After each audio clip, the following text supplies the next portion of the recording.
ஓம் சுக்லாம்பரதரம் விஷ்ணும் சசிவரணம் சதுர்புஜம் பிரசன்னவதனம் தியாயேர் சர்வவிக்னோபசாந்தகே. வணக்கம்.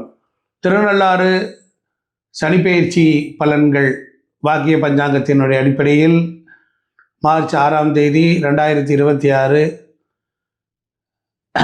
சிம்மராசி அன்பர்களுக்கு இந்த ஆண்டு சனிப்பெயர்ச்சி பலன்கள் எப்படி இருக்கும் என்று பார்ப்போம். பொதுவாக மகம், பூரம், உத்திரம் வரை 1ஆம் பாதம் வரை உள்ள சிம்மராசி அன்பர்களுக்கு இந்த சனிப்பெயர்ச்சி உங்களுக்கு ஒரு சில நன்மைகளையும் ஒரு சில தீமைகளையும் உங்களுக்கு தர இருக்கிறது. முதலில் நன்மைகளை பார்ப்போம். பொதுவாக சனிப்பெயர்ச்சி அப்படின்னாலே நமக்கு சனி என்றால் ஜீவனகாரகன். இப்போ ஜீவனகாரகனாகிய சனி பகவான் உங்கள் ராசிக்கு தற்பொழுது 7ஆம் இடத்தில் இருந்து வந்து இப்பொழுது 8ஆம் இடத்திற்கு வருகை தந்திருக்கிறார். பொதுவாக 8ஆம் இடத்தில் சனி இருந்தால் அர்த்தாஷ்டம சனி என்று அட்டமச்சனி என்பார்கள். அட்டமச்சனி என்பது ரொம்ப கடினமாக உழைக்க வேண்டிய சூழலை வகுத்து கொடுத்து விடுவார். சனி பகவான் இப்போது ஆரோக்கியம், மனநிலை, பிரயாணம் ஆகியவற்றை குறிக்கும் மீனராசிக்கு போகிறார். அதனால் உங்களுக்கு பொறுத்தளவில் இந்த ஆண்டு முழுவதும் அஷ்டமஸ்தானம், அதனால் உடல் நலனையும் நோய்களையும் அலைச்சல்களையும் கவலைகளையும் தருவார் என்று இருக்கிறது. ஆனால் அவ்வாறு தரமாட்டார். ஏனென்று சொன்னால் குருவின் வீட்டில் அமர்ந்திருப்பதினால், குருவின் வீட்டில் அமர்ந்திருக்கிற சனி பகவான் குருவை போல் செயல்படுவார். ஆயுள் ஆரோக்கியத்தை கொடுப்பார், திடீர் அதிர்ஷ்டத்தை கொடுப்பார், திடீர் சந்தோஷத்தை கொடுப்பார், மனமகிழ்ச்சியை கொடுப்பார். பொதுவாக சிம்மம் என்பது கூட்டமாக இருக்கும். சிம்மத்திற்கு பொறுத்தளவிலே உங்களுக்கு சனி பகவான் மீன ராசிக்குள் நுழைகின்ற பொழுது குருவாகவே இருந்து செயல்படுவார். அதனால் குருவடிவாகி குவளையந்தண்ணில் திருவடி வைத்து திறம்பியது பொருள் என்று உங்களை சுற்றிலும் இருக்கக்கூடிய கூட்டம், உங்கள் தொழில், உங்களுடைய குடும்பம், உங்கள் சொந்த பந்தம் வகைகளில் உள்ள நன்மை தீமைகளை உங்களுக்கு எடுத்து காட்டுவார். கடினமாக உழைக்க வைத்து பணத்தை கொடுப்பார். ஸோ இப்போ பொருளாதார நெருக்கடி வராது. காரணம் என்ன என்றால் பொருளாதார ராசிக்குள் நுழைகின்ற சனி ஜீவனகாரகன். அவ்வளவு சீக்கிரமாக உயிருக்கு சமமான பிரச்சனைகளை தரமாட்டார். ஆனால் ஏதாவது ஒரு வகைகளிலே உங்களுக்கு கடினமாக நீங்கள் உழைத்தால், வேர்க்க உழைத்தால், நன்றாக உழைத்து கொண்டே இருந்தால், அப்படிப்பட்ட ஒரு எளிமையாக இருந்தால் சனி அள்ளி கொடுத்து விடுவார். இந்த காலகட்டத்தில் சனி பகவான் உங்களுக்கு நன்மையை தருவார். எப்படி நன்மை தருவார்? எல்லாரும் ஒரு மாதிரி சொல்கிறார்களே என்றால் நீங்கள் அதை பற்றி எல்லாம் கவலைப்படாதீர்கள். பொதுவாக சனி 12 ராசிக்கு, சிம்ம ராசிக்கு பொறுத்தளவில் 6 8 ஏறுகிறார், 7 8. ஸோ அதனால் பொறுத்தளவில் வெளி உலக தொடர்புகளில் உங்களுக்கு சின்ன சின்ன பிரச்சனைகள் வந்தாலும் குருவின் பார்வை மற்ற கிரகங்களில் சாதகமாக இருக்குது. அதாவது சுக்கிரன் உங்களுக்கு சாதகமாக இருக்குது. உங்களுக்கு 10 போய் 8ஆம் இடத்தில் உச்சமடைகின்றார். ஸோ அதனால் வேலை வாய்ப்புகள், பழைய வேலை வாய்ப்புகள்லாம் கிடைக்கும். பழையவர்கள்லாம் தேடி வருவார்கள், நிறைய வருமானங்களை கொடுப்பார்கள். என்றால் ஓயாது நீங்கள் ஒரு இடத்துல ரெஸ்ட் எடுக்க முடியாது. அவ்வளோதானே தவிர மற்றபடி ஓடிக்கொண்டே இருப்பீர்கள், உழைத்து கொண்டே இருப்பீர்கள். அப்படி ஒரு சூழ்நிலையை உங்களுக்கு வாழ்க்கையில் கொடுத்துருவார். அது மட்டும் இல்லை, சனி பகவானை குரு பகவான் பார்க்கிறார். அப்போ உங்கள் ராசிக்கு நல்லா கவனிக்கணும், யோகத்தை தரக்கூடியவர் குரு. அந்த குரு பகவான் உங்களுக்கு சிம்மத்திற்கு 11ஆம் இடத்துல இருக்கிறார். 11ஆம் இடத்துல இருந்து அவருடைய பார்வை உங்களுக்கு பஞ்சமஸ்தானத்தையும் சப்தமஸ்தானத்தையும் பார்க்கிறார். அதனால் கண்டிப்பாக ஜூன் வரையிலும் உங்களுக்கு எந்த பிரச்சனையும் இல்லை. அதற்கப்புறம் கூட குரு பகவான் கடகராசிக்கு பயிற்சி ஆன பிறகு உங்களுக்கு மாறுபட்ட வகையில் 6ஆம் இடம், 8ஆம் இடம், 4 அப்படிங்கிற வகைகளில் உங்களுக்கு அவருடைய பார்வை நல்லா இருக்கும். 4, 6, 8. அதனால் சுகஸ்தானத்தையும் உத்தியோகஸ்தானத்தையும் ஆயுள் ஸ்தானத்தையும் பார்க்குறார். நிறைய நன்மைகளையும் அவர் கொடுப்பார். நிறைய குரு பகவான் ராசியை கிடக்கும்போது குருவின் சுபப்பார்வை கிடைக்கிறனால சனி தன் வீரியம் குறைகிறது. அப்போ ஒரு சனி ஒரு வீட்டில் போய் உட்காந்துருக்காரு அப்படின்னு சொன்னால் அந்த வீட்டு அதிபதி பார்த்தாருன்னா சனி பகவான் அந்த குருவினுடைய தன புத்திரர், அதாவது செல்வத்தை வாங்கி நன்மையை தருவார். ஸோ இதுதான் கிரகண ரத்தாகாரம் சொல்கிறது.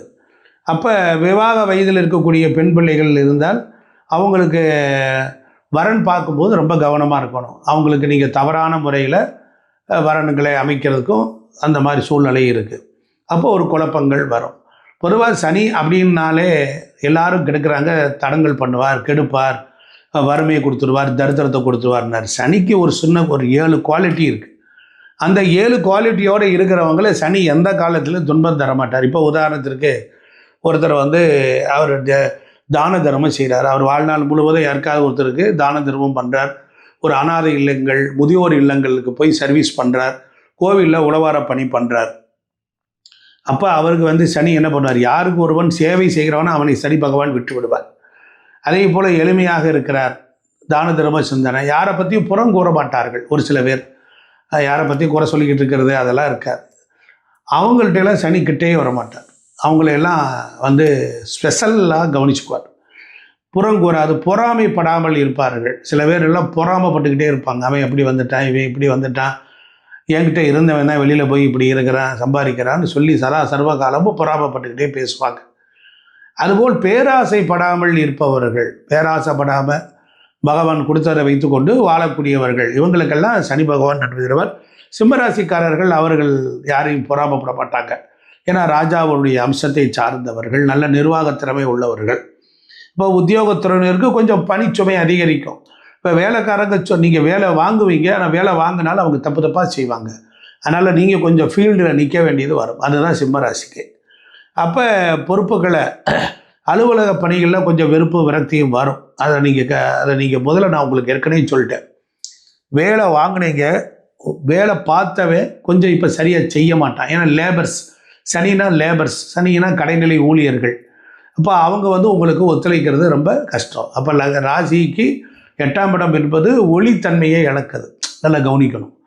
அப்போ நிறைய பேர் வெளிநாடுகளில் வரக்கூடியவங்க, வெளிநாட்டில் வேலை செய்கிறவங்க, அந்நியர்கள்ட்டெல்லாம் என்ன ஆகும்னா ஒரு கோஆப்ரேஷனில் அதனால் ஊருக்கே வந்துடலாமா அப்படிங்கிற எண்ணங்கள்லாம் வரும். நல்ல பரிகாரம் பண்ணிக்கிட்டிங்கன்னா போதும். நீங்கள் புரிஞ்சுக்குங்க, இப்படியெல்லாம் வரும்னு சொல்லியிருக்கிறாங்க. அதனால் சகிப்புத்தன்மையோடு இருந்தால் அடுத்த ஆண்டுகளில் சனி பகவான் உங்களுக்கு நிறைய நன்மை தருவார். அதே போல் தொழில் வியாபாரம், இப்போ மார்க்கெட்டில் எடுத்துக்கிட்டிங்கன்னா உங்களுக்கு நிறைய போட்டிகள்லாம் வரத்தான் செய்யும். பணப்பிரச்சனை வரும். ஆனால் இருந்தாலும் குருவின் பார்வையினால் நீங்கள் சமாளிச்சிடுவீங்க. ஏற்றுமதி இறக்குமதி துறையில் இருக்கக்கூடியவங்களுக்கும் வெளிநாடுகளில் வர வேண்டிய பணங்களும் தாமதப்படும். அடிக்கடி பணப்பற்றாக்குறையும் ஏற்படும். கலைஞர்களுக்கு நல்லாயிருக்கும். கலைஞர்களுக்கு நிறைய வாய்ப்புகள் வரும். நடிப்புத்துறையில் சேர்ந்தவங்களுக்கு கஷ்டமான ஜாப் கொடுப்பாங்க. அதை நீங்கள் ஏற்றுக்கலாம். மக்களுடைய செல்வாக்கும் உங்களுக்கு அதிகரிக்கும். அரசியலில் பொறுத்தளவிலையும் நீங்கள் கொஞ்சம் கவனமாக எச்சரிக்கையாக இருந்தால் ஒன்றும் அதுவும் பாதிக்காது. மாணவியர்கள் சிம்மராசிக்கு 8ஆம் மீனராசி சனி பகவான் இருக்கிறனாலும், கல்விக்கு அதிபதியான புதனும் துணை நிற்கிறனால, பலம் குறைந்து சஞ்சரிக்கிறனால படிப்பில் முன்னேற்றம் கொஞ்சம் பாதிக்கும். இல்லைன்னு சொல்ல முடியாது. ஞாபக மறதியெல்லாம் வரும், தாமதம் வரும், அசால்ட்டுத்தனம் வரும்.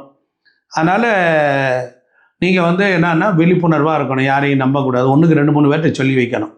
ஆமாம், விவசாயம் பொறுத்தளவில் ஓரளவு கொஞ்சம் சிரமங்களை சந்திக்கிற மாதிரி இருக்கும்.